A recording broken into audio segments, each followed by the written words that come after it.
CGP Angkatan 10 Kabupaten Pemalang.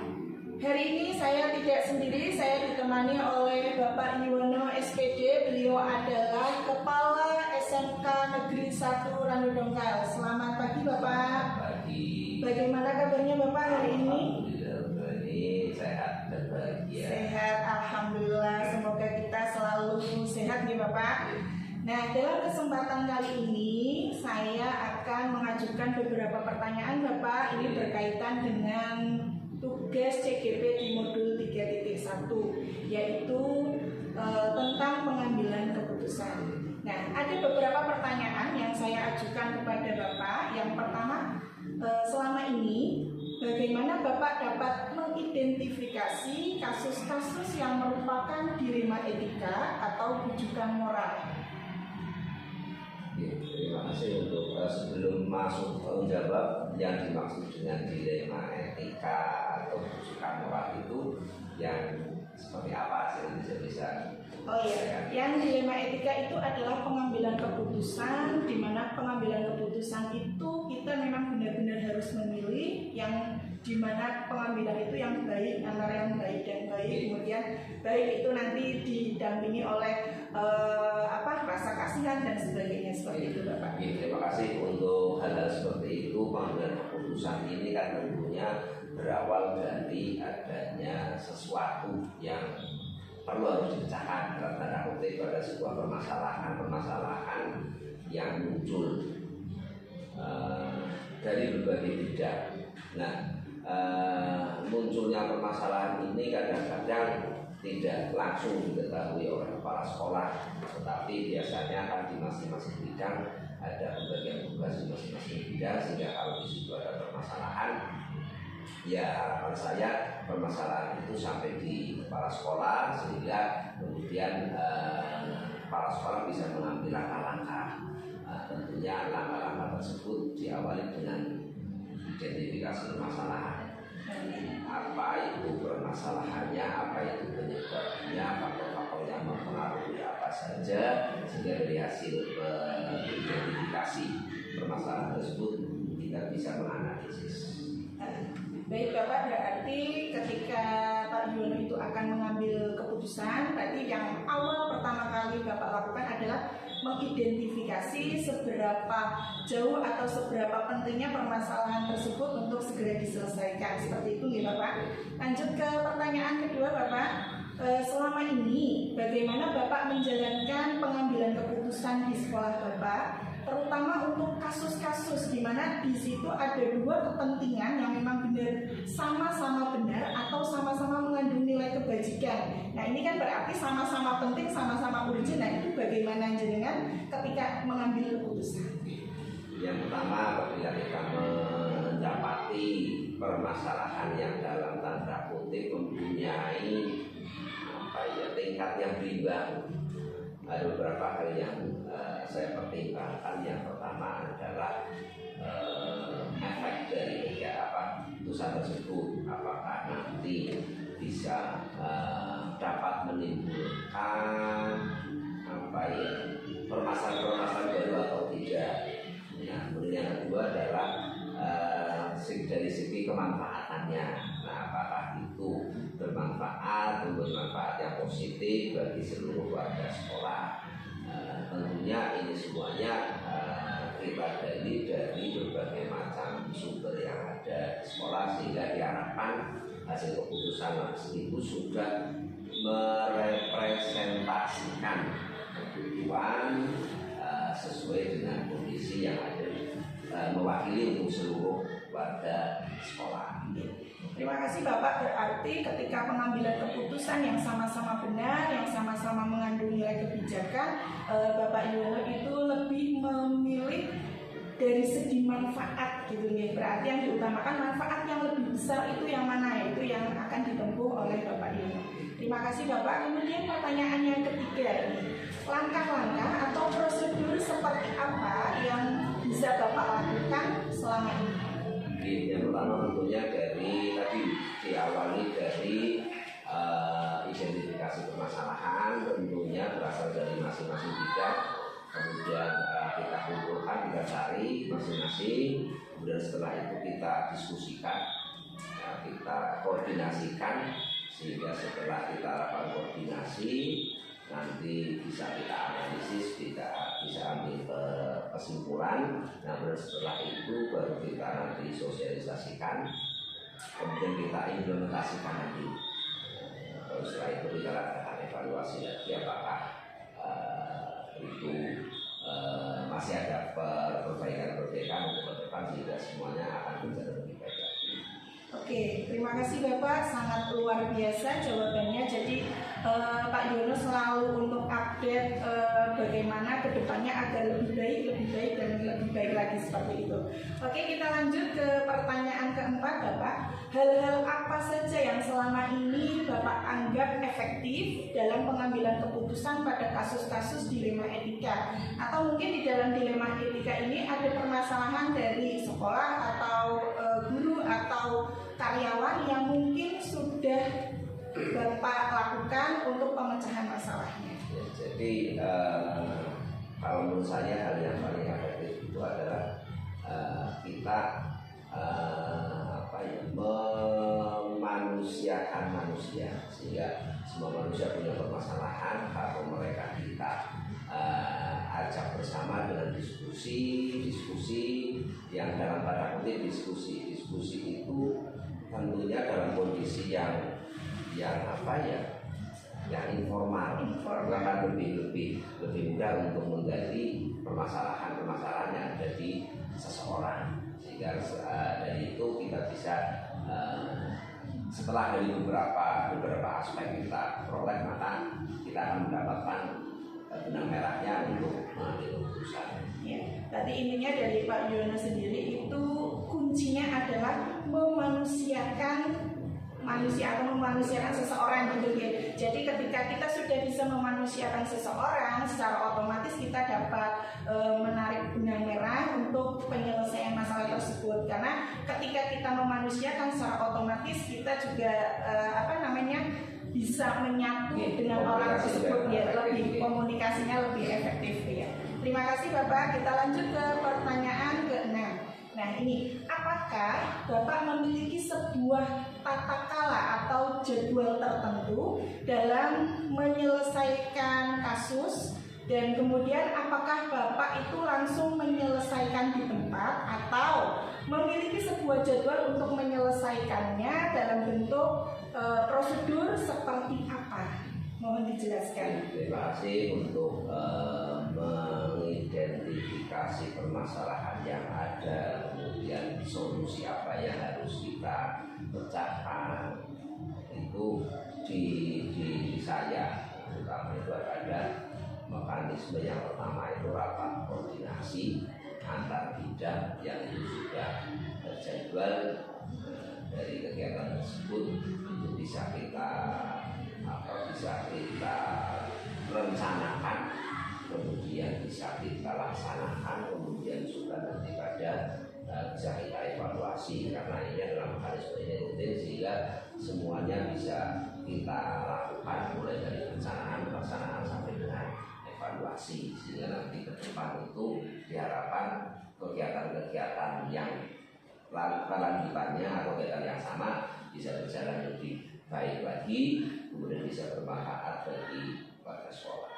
Ya, baik Bapak, berarti intinya di dalam penyelesaian kasus atau penyelesaian suatu masalah, Bapak selalu membuat jadwal terstruktur gitu ya, karena memang sudah menjadi program Bapak untuk setiap minggu atau setiap bulan Bapak? Setiap minggu. Setiap minggu. Insidental tergantung, kalau pada saat itu ada kegiatan, tentunya kegiatan rutin itu tidak jalan, atau juga melalui mekanisme briefing, kemudian pada saat apel itu adalah merupakan wadah yang paling tepat untuk menyampaikan berbagai hal yang terkait dengan program sekolah.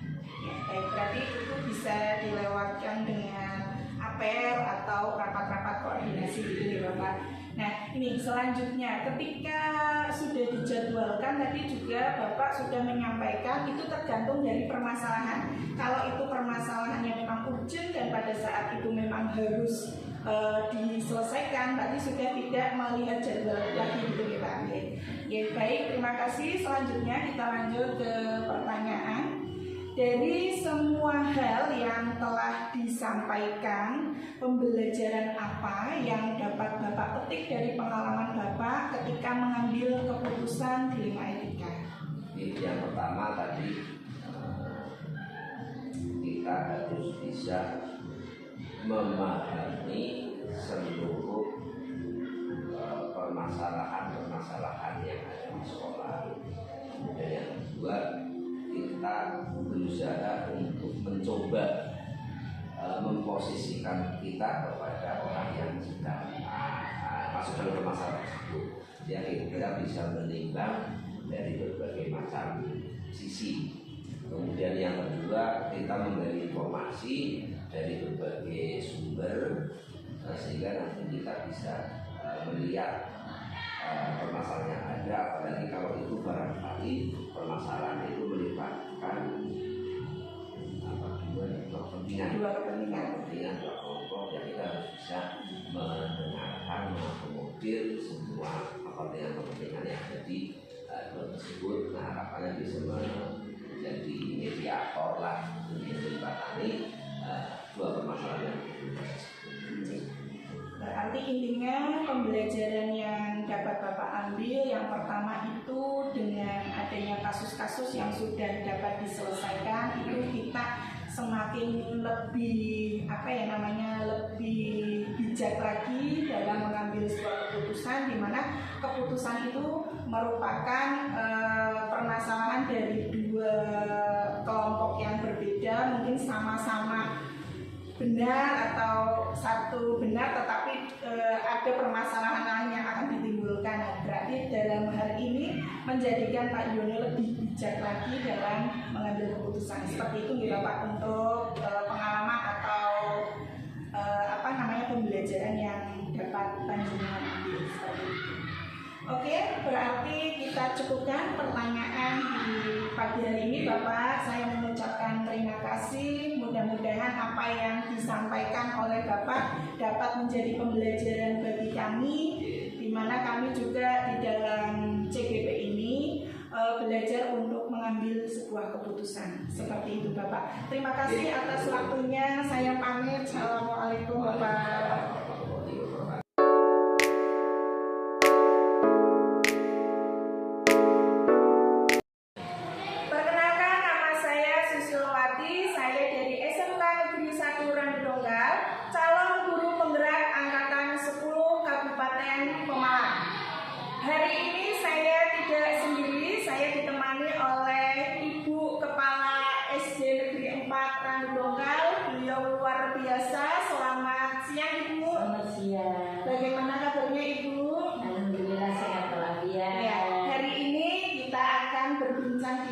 Berkaitan dengan pengambilan keputusan ini sebagai bukti modul di 3.1 calon guru penggerak.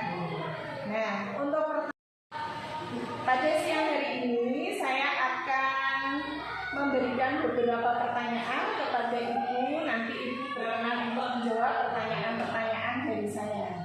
Jadi, pertanyaan yang pertama Ibu. Selama ini, bagaimana Anda mengidentifikasi kasus-kasus yang merupakan dilema etika atau rujukan moral? Pertama, saya itu akan mengidentifikasi permasalahannya dulu, kemudian membuat daftar fakta. Yang berikutnya bisa mengkaitkan antara pihak yang lain yang ada hubungannya dengan masalah dilema etika. Kemudian apa saja kasus yang harus saya, maksudnya begini, kasus mana dulu saya pilih, kasus mana dulu yang harus saya tangani secepatnya. Kemudian setelah saya memilih kasus itu apa yang harus saya lakukan, itu cara mengidentifikasi permasalahan kasus. Oke, berarti tadi Bu Alifa membicarakan langkah awalnya adalah mengidentifikasi terlebih dahulu permasalahan mana yang memang harus diselesaikan terlebih dahulu. Jadi intinya dari segi urgennya ya Bu, kepentingannya ya Bu. Oke, terima kasih Ibu. Selanjutnya untuk pertanyaan yang kedua, selama ini bagaimana Anda menjalankan pengambilan keputusan di sekolah Anda, terutama untuk kasus-kasus di mana ada kepentingan yang sama-sama benar atau sama-sama mengandung nilai kebajikan? Saya akan mengambil keputusan itu berdasarkan 3 prinsip cara berpikir dalam pengambilan keputusan. Yang pertama itu berbasis hasil akhir, yang kedua berbasis peraturan, yang ketiga berbasis rasa peduli. Luar biasa ini Bu Alifa, tadi ada 3 prinsip, berbasis hasil akhir, berbasis rasa peduli, yang satu lagi peraturan. Oke, selanjutnya Ibu kita lanjut ke pertanyaan yang ketiga. Langkah-langkah atau prosedur yang seperti apa yang biasa Anda lakukan selama ini? Yang biasa saya lakukan selama ini untuk prosedurnya itu ada 6. Ini yang pertama proses identifikasi masalah, yang kedua proses pengfinisan atau tujuan, itu nanti masalah-masalah dikumpulkan. Yang ketiga proses pengembangan dan evaluasi alternatif. Yang keempat teknis pengambilan keputusan. Yang kelima langkah-langkah implementasi solusi. Dan yang terakhir keenam evaluasi implementasi solusi. Wah, sudah sangat komplit sekali ini ya Bu ya. Tadi yang sudah Ibu jelaskan tentang hal-hal apa saja yang Ibu ambil secara efektif tadi dari poin 1 sampai 6 sudah Ibu jelaskan. Terima kasih Ibu, luar biasa sekali dalam penanganan masalahnya. Kemudian kita lanjut ke pertanyaan kelima Ibu. Kelima. Hal-hal apa saja yang selama ini merupakan tantangan dalam pengambilan keputusan pada kasus-kasus dilema etika? Tantangannya ya, Ibu. Yang pertama itu konflik kepentingan. Artinya kepentingan pribadi atau profesional yang bertentangan dengan kepentingan bertanggung jawab. Yang kedua konflik pemangku kepentingan. Ini pengambilan keputusan yang adil dan transparan. Itu ya jujur aja ringan diucap tapi berat untuk dilakukan. Iya, kemudian yang berikutnya keterbatasan sumber daya. Keterbatasan sumber daya memprioritaskan alokasi sumber daya yang adil dalam batasan anggaran. Yang berikutnya masalah komunikasi yang jujur, kemudian yang terbuka, nanti bisa menimbulkan kepercayaan pada diri kita. Kalau tidak jujur, sudah terkesan tidak jujur kan kayaknya sudah tidak ada kepercayaan pada kita. Kemudian kepatuhan hukum. Yang terakhir itu kepatuhan hukum dan peraturan-peraturan yang merupakan tanggung jawab. Berarti itu berkaitan dengan tantangan-tantangan. Iya, tantangannya itu komunikasi yang kurang terbuka, tidak jujur, dan seperti itu. Itu yang sering dialami seperti itu, yang masalah yang saya alami di sini. Iya, berarti intinya di sini itu komunikasi sangat penting. Iya. Di dalam menyelesaikan sebuah masalah bagi Bu Alifa itu komunikasi itu penting, keterbukaan tentang permasalahan itu juga penting. Di samping itu juga masalah pribadi dan profesional itu loh yang jadi tantangan juga. Oke, kita lanjut Ibu untuk selanjutnya. Apakah Anda memiliki sebuah tatkala atau jadwal tertentu dalam sebuah penyelesaian kasus? Apakah Anda langsung menyelesaikan dengan tepat atau memiliki sebuah jadwal untuk menyelesaikannya? Tergantung kasusnya. Kalau kasusnya dianggap urgent atau mendesak ya tidak saya buat jadwal. Tapi sebagai seorang kepala sekolah itu kan punya manajerial ya bahasanya ya, punya manajemen yang bagaimana yang harus saya terapkan di sekolah saya biar semua kasus-kasus atau permasalahan itu bisa terselesaikan. Ya saya pilih dulu yang itu yang urgent, tapi yang paling tidak saya sudah mengidentifikasi permasalahan yang ada, kemudian saya sudah merencanakan bagaimana solusi penyelesaiannya sampai ke refleksi dan tindak lanjut tentang permasalahan yang ada yang saya hadapi. Gitu. Berarti dari Ibu Alifa sendiri yang pertama tentu kalau untuk penjadwalan ada cuma prioritas. Iya, prioritas kalau itu memang harus secepatnya ditangani ya tanpa saya melihat jadwal. Saya mengabaikan jadwal, tetapi sebagai seorang kepala sekolah saya tetap punya suatu manajemen, suatu rencana program apa yang harus saya lakukan apabila kasus itu ada, atau kasus-kasus meskipun kasusnya kecil seperti ya tentang yang ada kaitannya dengan delima etika seperti itu. Ini apakah ketika Anda sudah menjadwalkan atau sudah menyusun jadwal nih, besok saya harus menyelesaikan permasalahan A, besoknya permasalahan B, apakah untuk Bapak Ibu guru yang maaf nih, mungkin wakil dari jenengan yang dilibatkan untuk permasalahan ini? Maksudnya tanggapan dari mereka? Maksudnya jenengan apakah meminta kritik saran atau melibatkan mereka dalam proses penyelesaian? Tentunya saya tidak bisa bekerja sendiri. Saya melibatkan mitra kerja saya dalam artian guru-guru, karena bagaimanapun juga di jadwal saya itu ada beberapa item atau rencana. Yang pertama identifikasi dilema dulu, kemudian analisis situasi, kemudian mempertimbangkan solusi yang mungkin diselesaikan, kemudian membuat keputusan, dan yang terakhir menerapkan keputusan. Itu semua tidak bisa saya kerjakan sendiri, saya tetap melibatkan mitra kerja saya.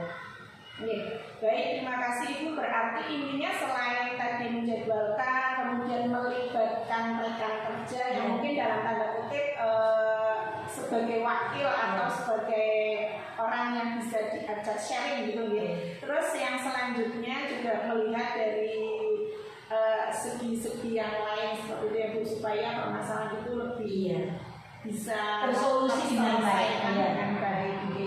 Baik Ibu, selanjutnya dari semua hal yang telah disampaikan oleh Bu Alifa, pembelajaran apa yang dapat Ibu petik dari pengalaman yang dalam ini dilema etika? Bagi saya pembelajaran yang bisa saya petik itu yang pertama untuk refleksi, kemudian biar saya bisa bersikap kritis, saya bisa kreativitas atau bisa kreatif dalam menyelesaikan masalah. Berarti intinya untuk pembelajarannya untuk refleksi diri ya. Artinya kita semakin hari semakin baik menuju kebaikan yang jelas itu. Terus yang kedua memang bisa menjadi sumber pengalaman lagi untuk menghadapi memecahkan kasus-kasus yang mungkin nantinya akan dihadapi oleh Bu Alifa.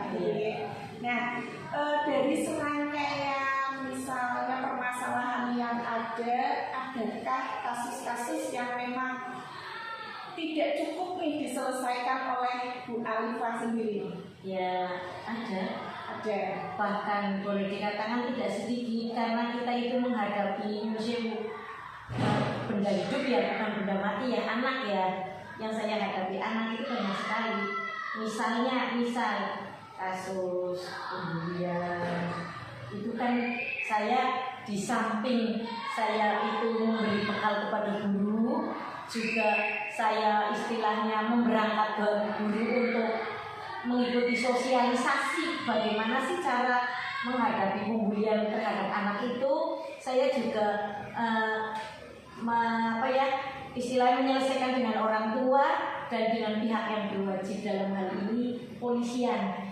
Itu kepolisian saya datangkan sebagai narasumber untuk menjelaskan biar pembulian itu tidak terulang lagi seperti itu. Wah, sangat luar biasa sekali untuk solusi yang ditampilkan oleh Ibu Alifa. Kalau ini berarti menggandeng mitra ya. Mitra. Kalau kita secara otomatis memberikan informasi kepada anak, belum tentu anak mau mengikuti. Tetapi kalau ada instansi lain, orang lain mau seperti itu. Seperti misalnya kepolisian gitu.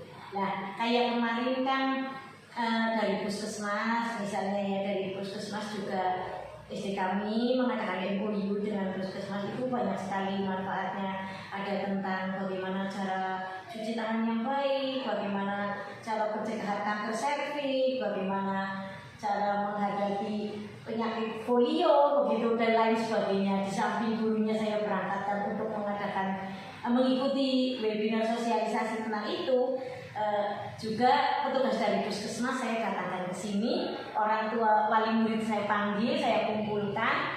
Kebetulan di bulan Agustus ini adalah bulan imunisasi. Biasanya orang tua nyusul yang awam itu lah aja diimunisasi, kok paling-paling dadinya panas, malah dari penyakit dan sebagainya. Nah, untuk memperjelas bagaimana sih tujuan dan fungsi imunisasi itu, saya datangkan Pak Dokter atau Bu Bidan atau pihak puskesmas yang lainnya untuk sebagai narasumber memperjelas tentang imunisasi itu.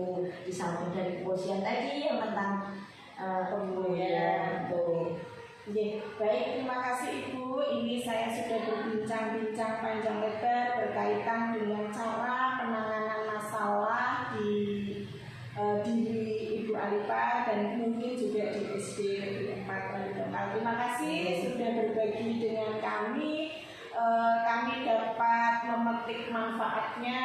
Kita menjadi lebih tahu, oh ternyata ketika kita menyelesaikan masalah itu tidak boleh egois ya. Jadi kita harus mempertimbangkan itu kepentingan umum atau kepentingan pribadi, atau memang mana yang bisa didahulukan seperti itu. Terima kasih Ibu, mungkin saya cukupkan di sini untuk bincang-bincang kita kali ini. Nanti kita di luar mungkin bisa ketemu lagi ya Ibu ya, nanti bisa menyambung tali silaturahmi kita. Demikian untuk bincang-bincang kita di dalam modul 3.1 mengenai penyelesaian suatu masalah.